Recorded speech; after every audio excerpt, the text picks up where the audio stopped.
Salut, Martin Boisvert de Néoterra. Vous savez probablement qu'il y a une pénurie de poules en ce moment. Donc, il y a des gens qui cherchent des alternatives pour pouvoir décoller leur projet de poules pondeuses à la maison cette année. Nous, depuis, je dirais, c'est la 4e année cette année, on commence avec des œufs fécondés qu'on fait livrer par la poste. Puis je les ai justement reçus cette semaine, donc il y a quelques jours. Puis j'ai décollé la couvaison il y a 2 jours. J'ai documenté, dans le fond, les premières étapes qui vont permettre d'arriver à terme, au terme des 21 jours, à des jolis petits poussins comme ça. Fait que je vous fais un petit montage rapide, dans le fond, de ces étapes-là, premières étapes-là, pour vous aider si jamais vous voulez vous lancer à partir d'œufs fécondés comme ça, bien, vous allez avoir à tout le monde les bonnes informations pour bien décoller. Puis, pour la suite des choses, dans le fond, les étapes plus vers la fin du processus de couvaison, bien, je vais les joindre, dans le fond, à ma formation en ligne, là. Donc, ça sera l'endroit où vous allez pouvoir trouver ce contenu-là. Donc, voilà, ça commence comme ça. Amusez-vous bien. Alors, les cocos sont arrivés dans leur petite boîte, des cartons comme ça. J'ai fait livrer par Purolator, donc... habituellement, j'ai fait livrer par la poste, mais là, je trouvais ça plus safe dans le contexte actuel de la COVID-19 de faire livrer par Purolator parce qu'il y a des délais par la poste de Poste Canada.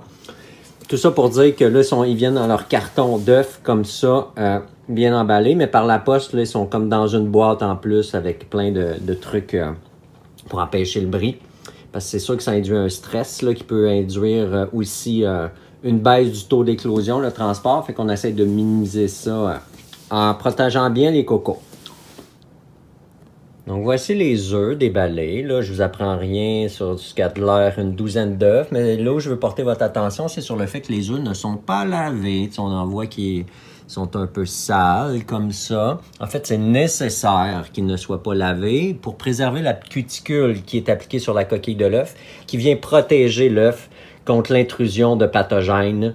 Donc, l'œuf se conserve naturellement 5 à 6 semaines comme ça. Donc, ça donne le temps, dans le fond, de ramasser les œufs pondus par les poules pendant quelques jours pour ensuite les incuber pendant 21 jours. Et puis, moi, les essuie-tout, je vais les mettre au déchet et non pas au compost, pratique que je fais habituellement parce que si je mettais ça au compost, vu que le compost, moi, il est accessible aux poules, il y aurait un risque de transmission de maladies du poulailler de la dame où j'ajoute les œufs jusque chez mes poules. Donc, pour éviter ce risque-là, on fait juste envoyer ça au vidange.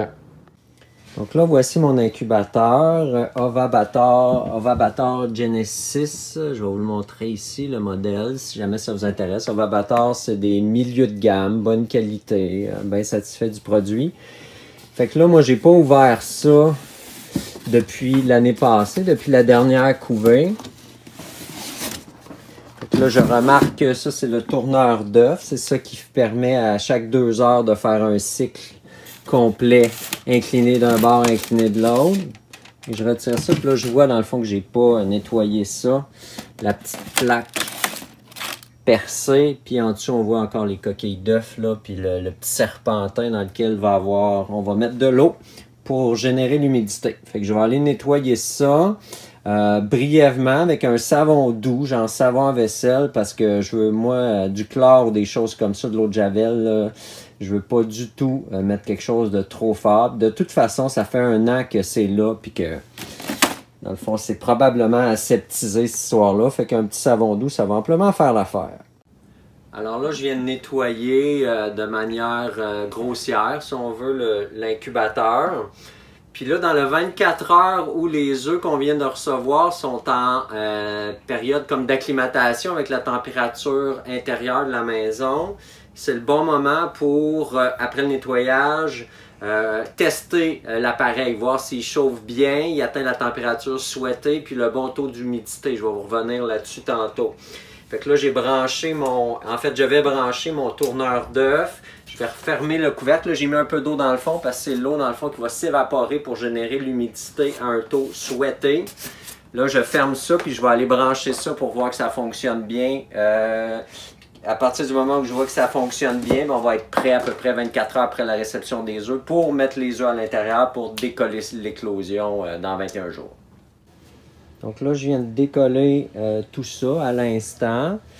Fait que normalement, la programmation de l'humidité Et puis de la température ne devrait pas avoir changé avec ce que j'ai programmé l'année dernière. Donc théoriquement, ça devrait être bon, mais je vais pouvoir le constater dans le fond dans quelques heures, le temps que tout ça se stabilise. Là, j'entends dans le fond, il y a un petit ventilateur pour chauffer, je ne sais pas si vous entendez. Un petit ventilateur qui fait circuler la chaleur pour que ça soit également réparti dans l'incubateur ou dans la couveuse que certains appellent. Donc voilà, je vais laisser ça aller puis je vais voir au bout de quelques heures qu'est-ce qu'il y en a. Donc là, ça fait 24 heures que les œufs, on les a reçus, puis j'ai ouvert les paquets comme ça pour les dénuder, les découvrir, pour qu'ils prennent la température ambiante et puis l'humidité également. Ça m'a donné le temps de laver mon incubateur, ma couveuse, avec un savon doux, je le répète. Puis j'ai pu vérifier que tout fonctionnait bien. Mon tourneur d'œufs, dans le fond, ça fonctionnait bien. La température était atteinte. Et puis l'humidité aussi, là, parce que de la manière qu'un modèle comme ça fonctionne, c'est qu'on met un peu d'eau dans le fond, puis la chaleur va faire en sorte que l'eau va s'évaporer, donc créer une humidité ambiante. L'appareil ne génère pas lui-même l'humidité, il ne contrôle pas l'humidité, il fait juste l'indiquer. Puis dans les 18 premiers jours, on va essayer de se tenir entre 40 et 60% d'humidité comme ça. Donc j'ai réussi à mettre la bonne quantité d'eau, puis au fil des jours, on va toujours regarder pour essayer d'atteindre, moi je vise à peu près un 50% d'humidité comme ça. Puis la température idéale, c'est autour de 37,6 degrés Celsius. En Fahrenheit, je pense que c'est 99,8. Moi, c'est en Fahrenheit qui fonctionne le système comme ça. Fait que là, pour moi, tout est prêt pour décoller les œufs comme ça. Fait que j'ai juste à les mettre, à les disposer à l'intérieur de l'incubateur sur le tourneur d'œufs comme ça. Puis je les espace un petit peu. Et puis, peu importe le moment où il a été pondu, ces œufs-là, le germe de vie ne s'est pas développé. Parce que c'est clair, ils n'ont pas été tous pondus la même journée. Fait que ça fait en sorte que les œufs sont comme stand-by jusqu'à temps qu'on les mette dans les bonnes conditions pour que la vie puisse se développer comme ça. Dans la nature, c'est le même, ça fonctionne. Les poules pondent des œufs. À un moment donné, il y en a une qui décide, OK, il y en a une bonne quantité dans le nid, je commence à les couver. Puis tous les œufs, au bout de 21 jours, s'ils sont bien, dans le fond, couvés, puis s'ils sont, je dirais, viables, parce que c'est sûr que dans la nature, il peut y avoir comme ça des œufs qui ne vont pas éclore, ben, ils vont arriver à terme comme ça au bout de 21 jours. Donc, moi, je les mets délicatement comme ça. Puis, dans le fond, ça va être, pendant, comme je disais tantôt, pendant les 18 premiers jours que... toujours à 37,6 degrés à peu près, l'appareil le gère, mais on va vérifier que tout fonctionne bien, puis surtout gérer l'humidité. L'humidité va avoir tendance à diminuer comme ça, donc on va devoir ajouter un petit peu d'eau au besoin. On le vérifie directement sur l'appareil. Donc, je suis prêt à aller installer ça. Je vais vous montrer, moi, à quel endroit je le mets pour que ça soit sécuritaire.